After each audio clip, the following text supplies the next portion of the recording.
Most people think you need a gym membership and heavy weights to build serious muscle.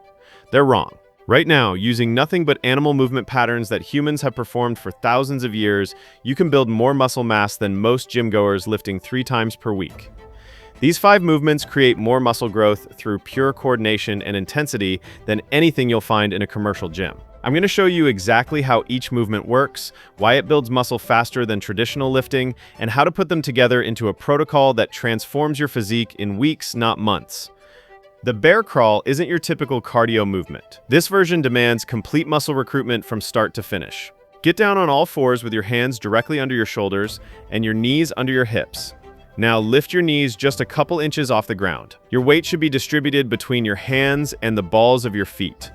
Move forward by stepping your right hand and left foot forward simultaneously. Then your left hand and right foot.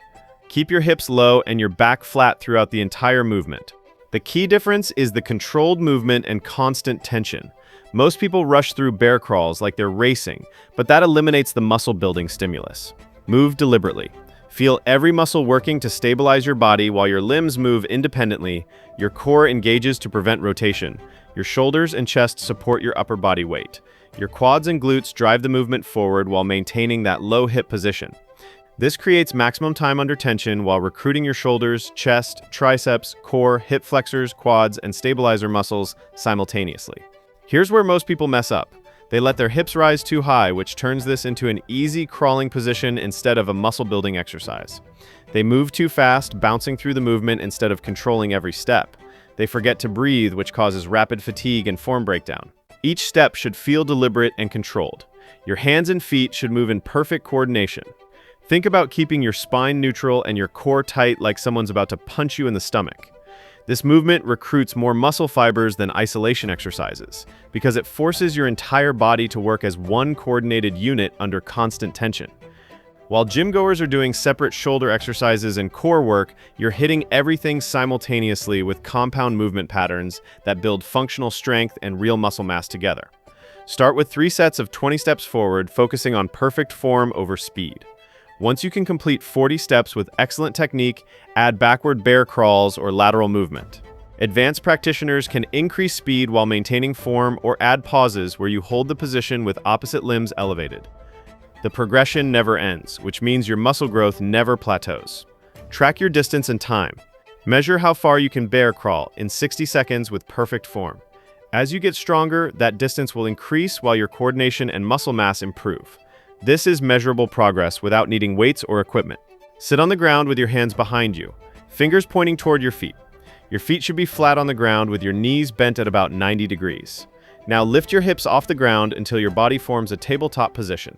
Your arms should be straight, supporting your upper body weight. Move backward by stepping your right hand and left foot back simultaneously. Then your left hand and right foot. Crab walks, beat overhead presses, and tricep exercises for upper body development because they force your shoulders and triceps to stabilize and support your entire body weight throughout the movement. In the gym, you're pressing weights overhead while sitting with back support. With crab walks, your triceps and shoulders work constantly to maintain that elevated position, while your core prevents your hips from sagging and your legs assist with movement. Keep your hips high throughout the entire movement. Don't let them drop toward the ground. This constant elevation keeps maximum tension on your triceps, shoulders, and glutes. Your chest opens up as you maintain this reverse position, which also provides a stretch through your chest and front shoulders that most people desperately need. Drive through your heels to keep your hips elevated. Focus on smooth, coordinated movement rather than speed. Your breathing technique matters here. Exhale as you step backward. Inhale as you reposition for the next step. This breathing pattern helps maintain core stability and gives you better endurance throughout the movement. Most people make the mistake of dropping their hips too low, which eliminates the muscle-building stimulus in their upper body. Others move their hands and feet on the same side simultaneously, which destroys the coordination benefit and makes the movement awkward and inefficient. The key is maintaining that high hip position while moving opposite limbs together in perfect rhythm. Start with 3 sets of 20 steps backward, focusing on keeping your hips high and your movement smooth. When you can complete 40 consecutive steps with perfect form, progress to lateral crab walks or add forward movement.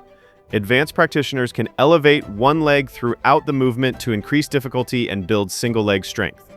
Stand with your feet slightly wider than shoulder width. Squat down and place your hands on the ground between your feet. Now push your hips back as you reach both arms forward and overhead, extending your body into a deep reaching position. Your hands should travel forward along the ground as your hips push back, creating a long line from your fingertips through your spine to your hips. Return to the starting squat position by pulling your hands back toward your feet while driving your hips forward. This alternating reach and squat creates a dynamic movement that targets your entire posterior chain. This builds more functional strength than deadlifts because it demands mobility, stability, and strength through a greater range of motion while keeping you grounded and connected to the floor. The deadlift isolates your posterior chain in a vertical movement pattern, but the ape reach and squat combines deep hip flexion, spinal extension, and overhead reaching that builds strength through multiple planes of motion simultaneously. The reaching phase should feel like you're trying to grab something just out of reach. Extend fully through your arms and upper back while keeping your hips pushed back. Your hamstrings and glutes should feel a deep stretch. Then explosively return to the squat by engaging your entire posterior chain to pull yourself back into that compact position. Your core works overtime to control the transition between the extended reach and the compressed squat. Think about creating maximum length during the reach, then maximum compression during the squat. This dynamic contrast creates incredible muscle activation and builds both strength and mobility simultaneously. Control the tempo of each rep. Don't rush through the movement. The reaching phase should take about 2 seconds. The return to squat should be powerful but controlled. Maintain tension throughout the entire range of motion. Your muscles should never fully relax until the set is complete. Start with 3 sets of 12 reps, focusing on achieving maximum reach and depth in your squat. When you can complete 20 consecutive reps with full range of motion, add a pause at the fully extended position or increase the speed of your return to build more explosive power.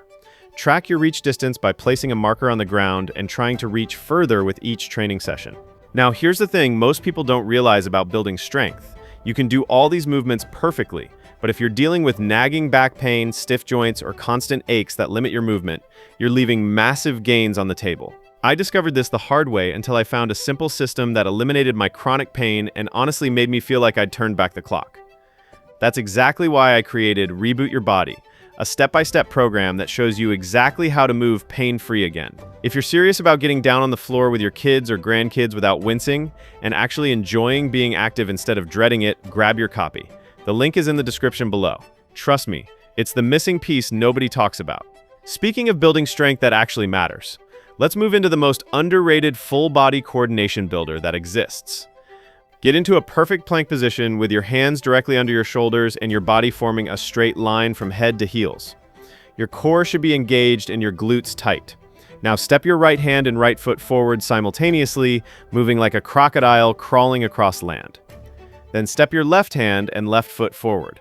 This same side movement pattern creates a unique coordination challenge that most people never experience. This movement builds shoulders and core strength better than planks or push-ups because it forces constant weight shifting and stabilization while moving. When you're holding a static plank, you're just maintaining position. With the crocodile walk, your shoulders work overtime to support shifting body weight as you move forward, while your core prevents rotation and your legs drive the movement. Keep your hips low throughout the entire movement. Don't let them pike up or sag down. This constant horizontal position keeps maximum tension on your shoulders, chest, and core. Think about dragging your body across the ground with powerful, deliberate movements rather than bouncing through the steps. Your breathing should be steady and controlled. Don't hold your breath, which causes premature fatigue. Instead, breathe continuously as you move, maintaining rhythm and control. Each step should be purposeful. Plant your hand firmly, drive your foot forward. Feel the muscles working to stabilize and propel your body. Most people make the mistake of moving too fast, which turns this into a sloppy scramble instead of a controlled strength movement. Others let their hips rotate excessively, which reduces core activation and makes the movement less effective. The key is maintaining that rigid plank position while moving same-side limbs in coordinated steps. Start with 3 sets of 10 steps forward, focusing on keeping your body low and your movement controlled. When you can complete 20 consecutive steps with perfect form and stability, add backward crocodile walks or lateral movement. Advanced practitioners can pause between steps or add push-ups after every few steps to increase difficulty. Start on all fours with your hands under your shoulders and your knees under your hips. Lift your knees about 2 inches off the ground into a tabletop position. Now reach your right arm forward while simultaneously reaching your left leg back, extending both limbs fully. Hold this extended position for 1 second, feeling the balance challenge and muscle activation. Return to the starting position and repeat on the opposite side. Beast reaches beat bird dogs and stability exercises for core development because they demand balance and coordination while supporting your body weight on just 2 points of contact. Traditional stability exercises are performed with your torso supported on the ground. With beast reaches, you're elevated and moving, which requires constant micro-adjustments and stabilization that build real functional core strength. The reaching phase should be controlled and deliberate. Extend your arm forward until it's parallel to the ground. Extend your opposite leg back until it's also parallel. Your body should form a straight line from your fingertips through your spine to your toes. Don't let your hips rotate or your supporting shoulder collapse. Focus on keeping your hips square to the ground throughout the movement. This anti-rotation component is where the core strengthening magic happens. Your abs and obliques work constantly to prevent twisting, while your glutes and shoulders handle the actual reaching movement. Think about creating a long, stable line with your body, rather than just moving your limbs. Control your breathing by exhaling as you extend and inhaling as you return to the starting position. This breathing pattern helps maintain stability and prevents the wobbling that often happens when people hold their breath during balance challenges. Keep your supporting knee just barely off the ground. The lower you stay, the harder your muscles work. Start with 3 sets of 8 reps per side, focusing on smooth extension and perfect balance. When you can complete 15 reps per side without wobbling, slow down your tempo to increase time under tension or add a small weight in your reaching hand. Advanced practitioners can perform the movement with their eyes closed to increase the balance challenge. Your grip width and hand position matter for targeting different muscle groups. A wider hand position emphasizes your chest and shoulders. A narrower position brings your triceps into play more heavily. Experiment to find what feels most natural while maintaining perfect form throughout each reach. Combine all 5 movements into a circuit that you perform 3 times per week with at least 1 day of rest between sessions. Complete 1 set of each exercise before moving to the next, resting only 45 seconds between movements. This circuit approach maximizes muscle recruitment while building coordination and cardiovascular capacity that traditional weight training often misses. Your weekly progression follows a simple pattern. Week 1, focus purely on form and completing the circuit 3 times with perfect technique. Week 2, add 5 reps or 5 steps to each movement. Week 3, reduce rest periods to 30 seconds between exercises. Week 4, add a 4th round to each circuit session or increase your movement speed while maintaining form. Recovery indicators tell you when to increase difficulty. If you can complete the entire circuit without significant muscle fatigue, it's time to progress. If you're still feeling muscular burn 2 minutes after finishing, you're at the right intensity level. If you can't complete all movements with perfect coordination, scale back the difficulty until your strength and motor control catch up. Track your progress using movement quality and endurance. Record how many steps or reps you can complete with perfect form before fatigue degrades your technique. As you get stronger and more coordinated, these numbers should increase while your movement quality remains high. This objective measurement shows progress without needing external equipment or validation. These 5 movements replace an entire gym if you commit to the intensity and coordination that animal movements demand. The bear crawl builds total body strength and coordination. The crab walk develops your posterior shoulders and triceps while opening your chest. The ape reach and squat creates mobility and power through your entire posterior chain.